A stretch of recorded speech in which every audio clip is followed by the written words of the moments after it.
They think they can silence me, but they don't know who I am. Okay, this story takes place in a world that's not too different from our own. Except here, superheroes are real and Captain America is dead. Or is he? Enter Sam Wilson, aka Falcon, taking on the mantle of Captain America. But let me tell you, things aren't as easy as snapping into a spandex suit and becoming a patriotic powerhouse. Nah. Sam's dealing with some serious next-level problems. First off, he's got a whole lot of people who don't think he should be Captain America. There's definitely some resistance to this whole idea of a black man carrying the Star-Spangled Banner. And then there's the fact that the good old days, the days of apple pie and waving flags, well, they're long gone. We're talking about a time when truth is stranger than fiction and half the country thinks the other half is secretly made up of lizard people. Oh, and did I mention that the real Steve Rogers is now a super soldier, serum-powered popsicle in a lab somewhere? Yeah, it's a complicated situation. Meanwhile, in the world of politics, Thunderbolt Ross is in the Oval Office. He might be a decorated war veteran, but being president is a whole different kind of battlefield. Ross is facing opposition not just from the usual suspects, but from an unexpected source. An organization known only as the Eye of Truth. They're a shadowy group of influential folks who prefer to stay behind the scenes and pull the strings. Their agenda, well, that's as clear as mud. But one thing's for sure, they don't want Ross getting in their way. So what does Thunderbolt do? Well, naturally, he calls in the big guns, specifically Sam Wilson, aka Captain America. But when Sam arrives at the White House, looking all heroic and determined to save the day, what does Ross do? He tells him to stay in the White House. Yeah, that's right. He wants Sam to basically be a human shield, a shiny distraction while Ross and his team deal with the real problems.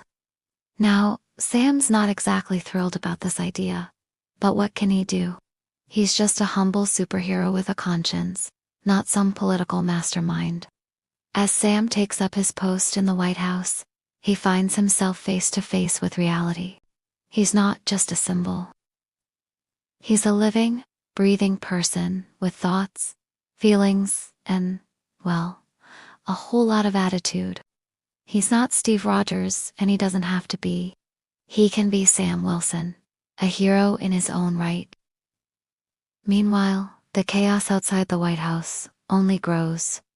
Protests, rumors, and a whole lot of angry mobs. It's enough to make your head spin. But Sam's not backing down. He might not be the politician that Ross wants, but he's the hero the people need. And hey, maybe in the end, that's all that matters. This story is one of those wild rides where you never quite know what's gonna happen next. You think you've got it all figured out?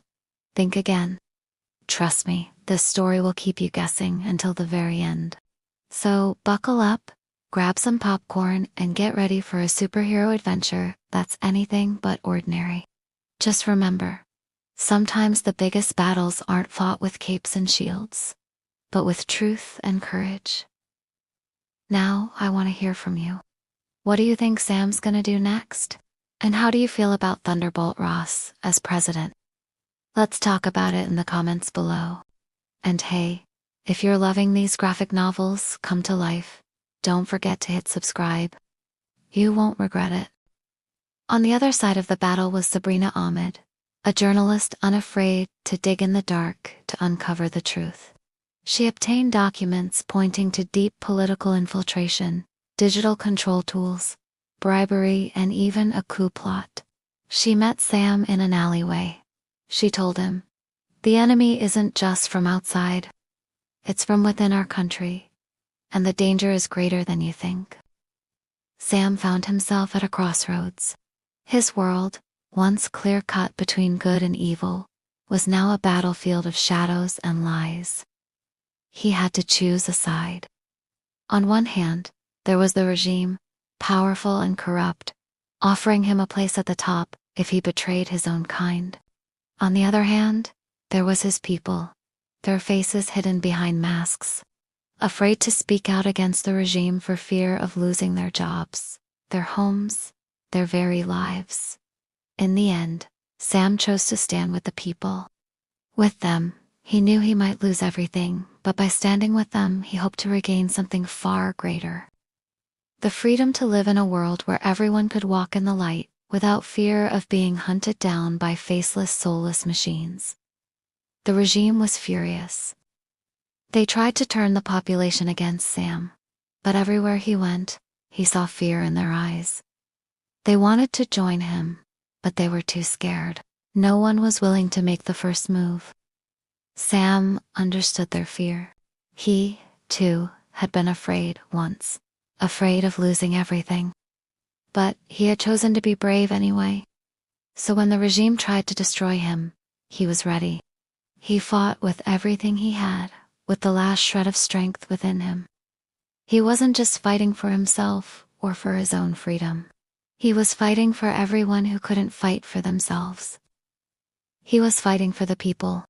As the battle raged around him, Sam stumbled upon a secret facility. Inside, he found rows upon rows of servers, each humming with malevolent energy, each filled with algorithms. He realized this was the source of the regime's power, the beating heart of its tyranny. And then he saw them, the Russian soldiers, their faces grim, their eyes hard. They had been sent to stop him, to destroy him. But Sam wasn't afraid. He charged forward, his shield held high, and the soldiers opened fire. But their bullets couldn't penetrate his shield. He was protected, not just by the metal in front of him, but by the hope that burned brightly in his heart. As more and more soldiers came to stop him, Sam fought on. He smashed their weapons, he tore their uniforms, he broke their shields, all the while protecting the servers that housed the regime's most insidious weapon. The software that turned people into passive followers, stripping them of their will to resist, to think, to dream. At last, exhausted but unbroken, Sam stood before the people. His face was weary, his armor cracked, but his spirit was unbroken. And in that moment, as the people looked at him, they saw not just a man with a shield, but a symbol of hope, a beacon of courage in a world shrouded in darkness. And then he spoke, his voice hoarse but strong.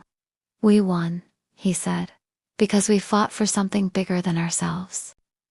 We fought for each other, for our friends, our families, our world." In the aftermath, the plot was exposed. Major figures fell, and confidence in everything was shaken.